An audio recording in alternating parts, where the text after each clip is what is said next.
Notre Dame is on fire and it's Plague's fault. A miraculous ladybug fanfiction based on the events in April 2019.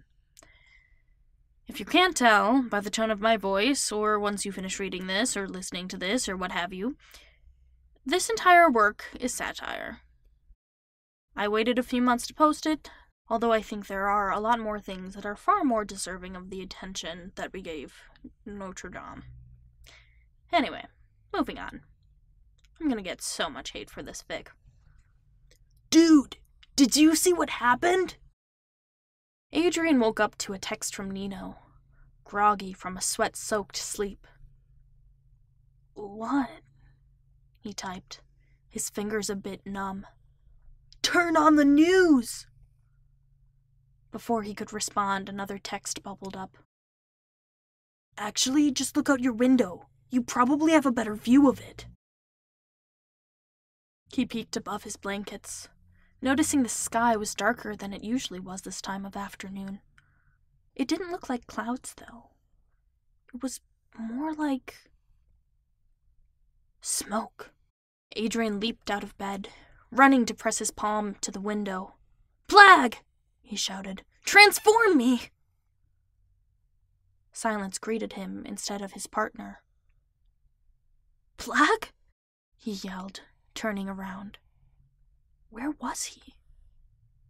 "There's no need to yell," Natalie said, walking in. "I take it you've seen the news?" What? Who? When? Adrian began, unable to put together his thoughts. "Notre Dame is on fire." His heart sank. All that history. He idolized the building. He and his lady spent many an evening on that roof, whether by hiding, fleeing, or patrolling the area.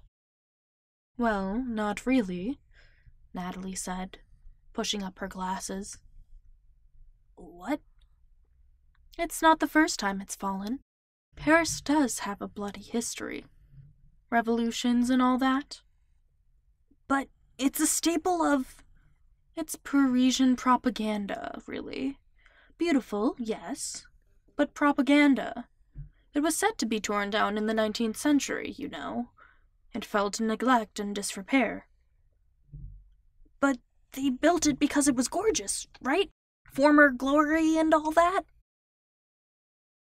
She sighed, and Adrian swore she rolled her eyes.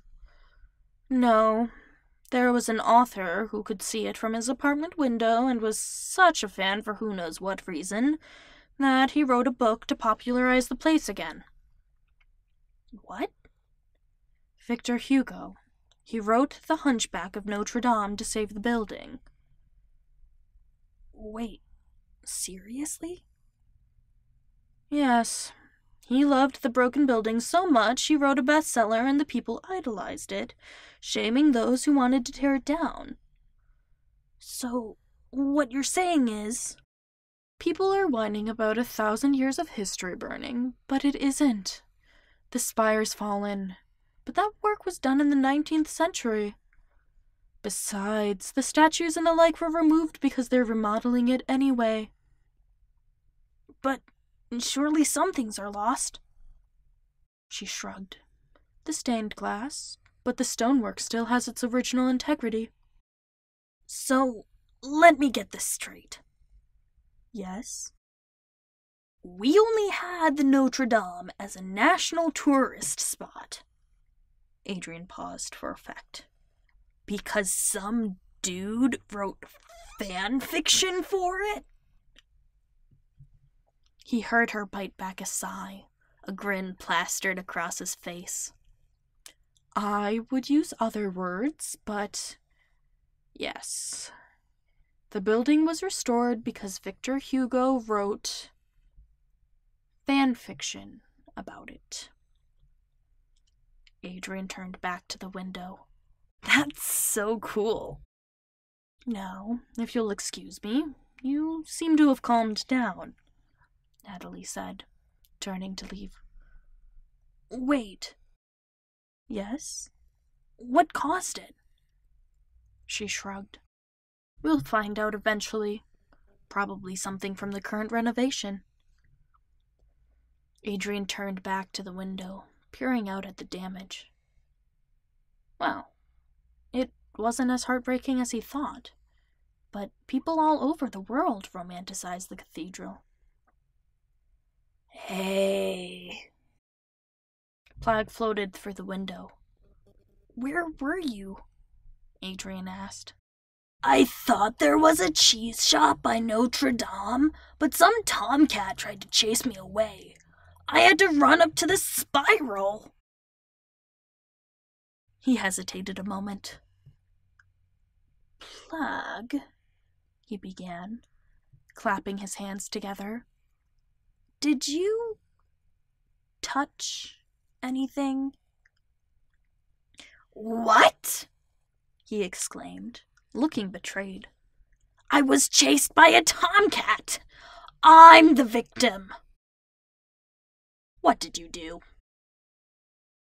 Plagg turned his head to avoid eye contact. Wow, it sure is smoky out there, huh? What did you do? Anyway, it's time for my nap, he exclaimed, turning to float away. Not so fast! Adrian reached up and trapped him, pulling the Kwami to his chest with both hands. Plagg, did you do this? He used his shoulder to shrug at the cathedral. Seriously? He wanted to yell. I knocked that one Pisa tower a bit, and now you all worship it, he said, trying to wiggle free. Adrian sighed and let go, knowing there was no reasoning with the childlike deity of destruction. Someone was bound to get akumatized from losing an architectural idol, but a lucky charm wouldn't be able to restore it to its 21st century glory. Notre Dame was on fire, and it's Plagg's fault. Thank you so much for listening. I hope you enjoyed this little parody or satire or whatever you want to call it piece of fanfiction. The bit about Victor Hugo writing The Hunchback of Notre Dame as basically fanfiction so that the building could be saved, that's totally true. Most of what I put in here was true. So thanks for listening. Despite me having a somewhat off-putting intro. Anyway, if you'd like more fanfiction, whether to laugh or cry or squeal over, you can check out other videos on this channel, or click the playlists at the end of this video. Anyway, if you liked it, let me know by leaving a comment. It helps the YouTube algorithm. It helps me. The life is good when people comment and like it. Anyway, I'll catch you guys next time.